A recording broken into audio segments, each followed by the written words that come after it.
Hello Year 4 and welcome back to Spring 2 term, and in English this term we're going to explore a new text and it's called The Demon Dentist by David Walliams, and it's all to do with our topic this term, so it'll be good fun. And I'm going to read chapters 1 and 2 today and then we'll do some learning on it in English. So to start with, at the beginning there are some pictures of characters for you to have a look at. And I've also done a PDF document with all the pages on so you can have a look in your own time. So we've got Alfie, the boy with rotten teeth, Alfie's dad, Gabs, a little girl, and then the dentist, Miss Root, with her cat, Fang. On the next page we have some more characters.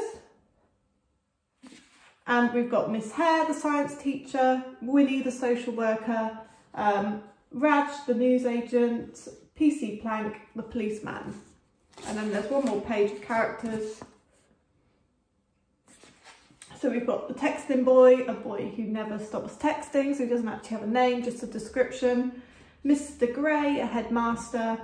Mr. Snood, the drama teacher. And then we have Mrs. Morrissey, an old lady. So we'll find out what those characters get up to. So chapter 1, a simple case of toothache. And we've got an illustration of Alfie at the bottom there. Alfie hated going to the dentist. As a result, the boy's teeth were almost all yellow. The ones that weren't yellow were brown. They bore the stains of all the goodies that children love, but dentists hate. Sweets, fizzy drinks, chocolate, the teeth were neither yellow nor brown, simply weren't there anymore. They had fallen out. One had bitten into a toffee and stayed there. Assorted fruit-flavoured chews had claimed others. This is what young Alfie looked like when he smiled. That's because this 12-year-old boy hadn't gone to the dentist since he was very little. Alfie's last visit was when he was around 6. It was a simple case of toothache, but it ended in disaster. The dentist was an ancient man, Mr. Erstwhile. Despite his good intentions, Mr. Erstwhile should have retired many years before. The dentist looked like a tortoise, an old tortoise at that. He wore glasses so thick that they made his eyes appear to be the size of tennis balls. Mr. Erstwhile told Alfie the tooth in question was rotten. A filling wouldn't save it, and unfortunately he had no option but to take it out. And that's what the dentist looks like. The dentist yanked and yanked and yanked with his huge steel forceps, but the tooth wouldn't come. Mr. Erstwhile even rested his foot up upon the chair by Alfie's head to lever himself against it to help wrench the wretched tooth out. But it wouldn't come. The ancient dentist then enlisted the help of his even older dental nurse, Miss Prigg, was instructed to hold on to him and tug as hard as she could. Even then, the tooth wouldn't come. Soon, the hefty receptionist, Miss Veal, was asked to step into the room to help. Miss Veal weighed more than Mr. Erstwhile and Miss Prigg put together, but even with her ballast the tooth wouldn't come. Just then, the dentist had an idea and ordered Miss Prigg to fetch some particularly thick dental floss. He carefully tied the floss around the forceps and then looped it around Miss Veal's ample frame. The dentist then instructed his rounded receptionist to leap out of the window and on the count of 3. But even with all of Miss Veal's immense weight yanking on the boy's tooth, it still wouldn't come. And we've got another illustration there. With poor young Alfie still lying in terror on the dentist's chair, Mr. Erstwhile stepped into his waiting room to request reinforcements. The growing crowd of patients waiting to be seen were all called upon to assist. Young and old, fat and thin, the elderly dentist needed all the help he could get. Nevertheless, even with a lengthy human chain and an army of yankers, the tooth stayed. And that word yankers has got a star next to it, and down here it says made up word alert. And you can see the illustration there as well. By this time, poor little Alfie was in great distress. The pain of having his tooth pulled out was 100 times worse than the toothache. However, Mr. Erstwhile was determined to finish what he had started. Sweating profusely, the thirsty dentist took a large swig of mouthwash and gripped onto the forceps as tightly as he could. Finally, after what seemed like days, weeks, even months of yanking, Alfie heard a deafening crunch! Oh dear. I think his tooth's just been pulled out. Let's find out. The dentist had gripped so hard he had crushed the tooth. It exploded into thousands of tiny fragments inside of Alfie's mouth. With the ordeal finally over, Mr. Erstwhile and all his helpers were lying in a tangled heap on the surgery floor. "Well done, everyone," he announced, as his assistant Miss Prigg helped him to his feet. "Oh, that tooth was a stubborn little blighter." Just then, Alfie realised something. He still had toothache. The dentist had taken out the wrong tooth. Oh dear. Right, we're on chapter 2 now, called Believe. Alfie ran out of the dental surgery as fast as his little legs would carry him. That fateful afternoon, the boy vowed he would never ever go to the dentist again, and to this day he never had. Appointments had come and gone. Alfie had missed every single one. Over the years, there had been a stack full of reminder letters from the dentist, but Alfie had hidden them all from his dad. Alfie's was a family of 2, just him and his father. The boy's mother had died giving birth. He had never known her. Sometimes he felt sad, as if he missed his mother, but then he would tell himself, how could he miss someone he had never met? To hide the appointment letters from the dentist, the boy would silently drag a stool across the kitchen floor.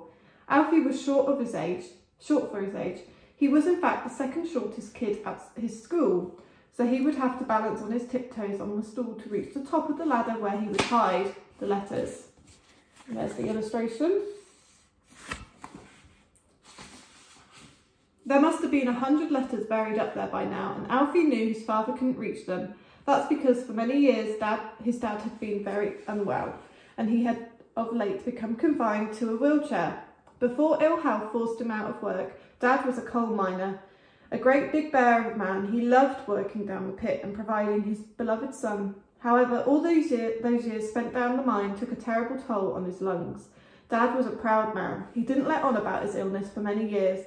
He worked harder and harder to dig more and more coal, even taking on extra shifts to help make ends meet. Meanwhile, his breathing became shallower and shallower, until one afternoon he collapsed at the coal face. When Dad finally came round at the hospital, the doctors told him he could never go down a mine again. Just one more lungful of coal dust could finish him off for good. As the years passed, Dad's breathing worsened. Getting another job became impossible, and even everyday tasks, something as simple as tying a shoelace, grew to be a struggle. Soon, Dad could only get around in a wheelchair. With no mum or brothers or sisters, Alfie had to care for his father alone. Besides having to go to school and do his homework, the boy would do all the shopping, all the cleaning, cook all the meals and do all the washing up. Alfie never complained though. He loved his dad with all his heart. Dad's body would have been broken, but his spirit wasn't. He had a great gift for telling stories. "Listen, pup," he would begin. Dad would often call his son that, which Alfie loved. The image of it conjured up a big soppy dog and a little puppy snuggling up together always made the boy feel safe and warm inside. "Listen, pup," Dad would say. "All you have to do is close your eyes and believe." From their little bungalow, Dad would take his son on all sorts of thrilling adventures. They would ride on magic carpets, dive under the oceans, even drive stakes through the hearts of vampires. And we've got another illustration there. It was a multicoloured world of make-believe, a million miles away from their black and white existence. "Take me to the haunted house again, Daddy," the boy would beg. "Perhaps today, my pup, we will take a journey to the old haunted castle," Dad would tease. "Please, please, please," Alfie would say.